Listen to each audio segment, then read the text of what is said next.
Chapter 2 Mr. Willy Wonka's Factory. In the evenings, after he had finished his supper of watery cabbage soup, Charlie always went into the room of his four grandparents to listen to their stories and then afterwards to say good night. Every one of these old people was over 90. They were as shriveled as prunes and as bony as skeletons, and throughout the day, until Charlie made his appearance, they lay huddled in their one bed, two at either end, with nightcaps on to keep their heads warm, dozing the entire time away with nothing to do.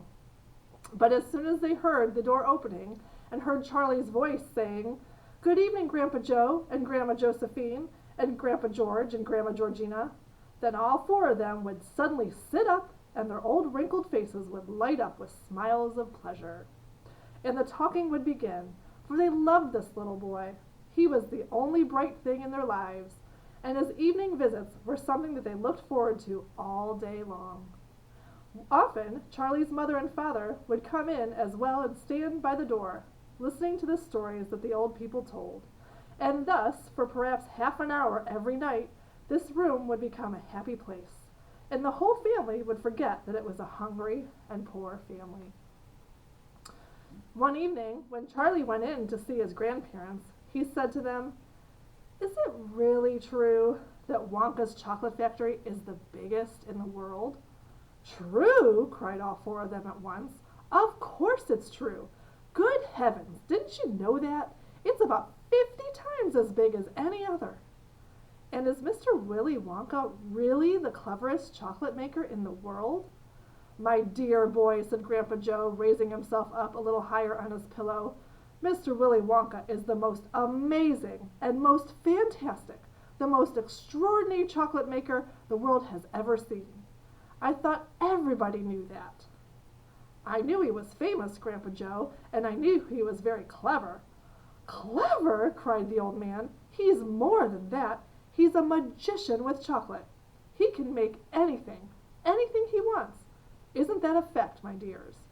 The other three old people nodded their heads slowly up and down and said, "Absolutely true.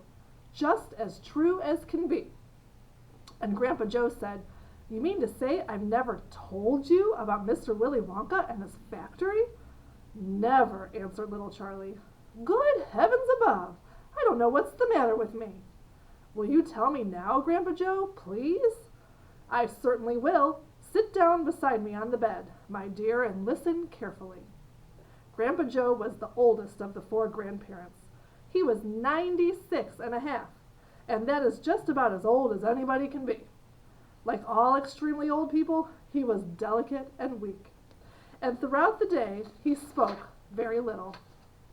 But in the evenings, when Charlie, his beloved grandson, was in the room, he seemed in some marvelous way to grow quite young again.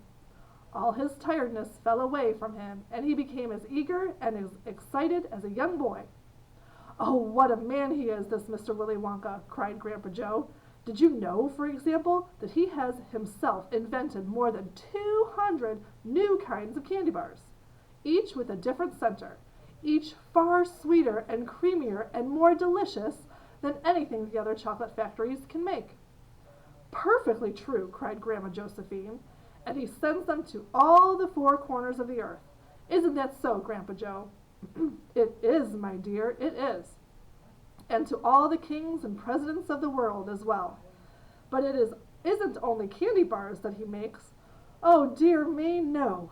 He has some really fantastic inventions up his sleeve, Mr. Willy Wonka has. Did you know that he's invented a way of making chocolate ice cream so that it stays cold for hours and hours without being in the icebox? You can even leave it lying in the sun all morning on a hot day and it won't go runny."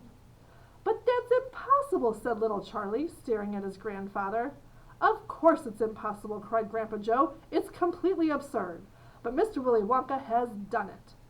"Quite right," the others agreed, nodding their heads. "Mr. Wonka has done it." And then again, Grandpa Joe went on, speaking very slowly now, so that Charlie wouldn't miss a word. "Mr. Willy Wonka can make marshmallows that taste of violets, and rich caramels that change color every 10 seconds as you suck them, and little feathery sweets that melt away deliciously the moment you put them between your lips. He can make chewing gum that never loses its taste, and candy balloons that you can blow up to enormous sizes before you pop them with a pin and gobble them up. And by a most secret method, he can make lovely bluebird eggs with black spots on them. And when you put one of these in your mouth, it gradually gets smaller. It gets smaller and smaller until suddenly there is nothing left except a tiny little pink sugary baby bird sitting on the tip of your tongue. Grandpa Joe paused and ran the point of his tongue slowly over his lips. It makes my mouth water just thinking about it, he said. Mine too, said little Charlie, but please go on. While they were talking, Mr. and Mrs. Bucket, Charlie's mother and father, had come quietly into the room, and now both were standing just inside the door listening. Tell Charlie about that crazy Indian prince, said Grandma Josephine. He'd like to hear that. You mean Prince Pondicherry? Said Grandpa Joe, and he began chuckling with laughter. Completely dotty, said Grandpa George, but very rich, said Grandma Georgina. What did he do? Asked Charlie eagerly. Listen, said Grandpa Joe, and I'll tell you. And now chapter 3, Mr. Wonka and the Indian Prince. Prince Pondicherry wrote a letter to Mr. Willy Wonka, said Grandpa Joe, and asked him to come all the way out to India and build him a colossal palace entirely out of chocolate. Did Mr. Wonka do it, Grandpa? He did, indeed, and what a palace it was!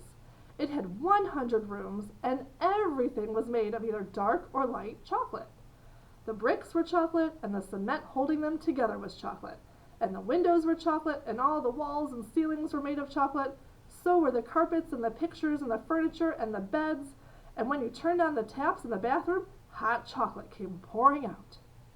When it was all finished, Mr. Wonka said to Prince Pondicherry, I warn you, though, it won't last very long, so you better start eating it right away. Nonsense, shouted the prince. I'm not going to eat my palace. I'm not even going to nibble the staircase or lick the walls. I'm going to live in it. But Mr. Wonka was right, of course, because soon after this there came a very hot day with a boiling sun, and the whole palace began to melt, and then it sank slowly to the ground.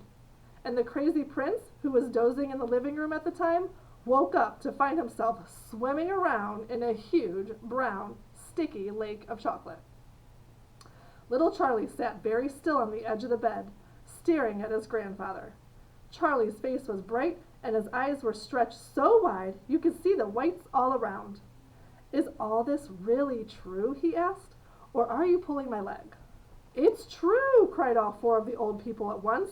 Of course it's true. Ask anyone you like. And I'll tell you something else that's true, said Grandpa Joe, and now he leaned closer to Charlie and lowered his voice to a soft, secret whisper. Nobody ever comes out. Out of where? Asked Charlie. And nobody ever goes in. In where? Cried Charlie. Wonka's factory, of course. Grandpa, what do you mean? I mean workers, Charlie. Workers? All factories, said Grandpa Joe, have workers streaming in and out of the gates in the morning and evenings, except Wonka's. Have you ever seen a single person going into that place? Or coming out? Little Charlie looked slowly around at each of the 4 old faces, one after the other, and they all looked back at him. They were friendly, smiling faces, but they were also quite serious. There was no sign of joking or leg pulling on any one of them. Well, have you? Asked Grandpa Joe. I really don't know, Grandpa, Charlie stammered. Whenever I walk past the factory, the gates seem to be closed. Exactly, said Grandpa Joe, but there must be people working there. Not people, Charlie. Not ordinary people, anyway. Then who? Cried Charlie. Aha! That's it, you see.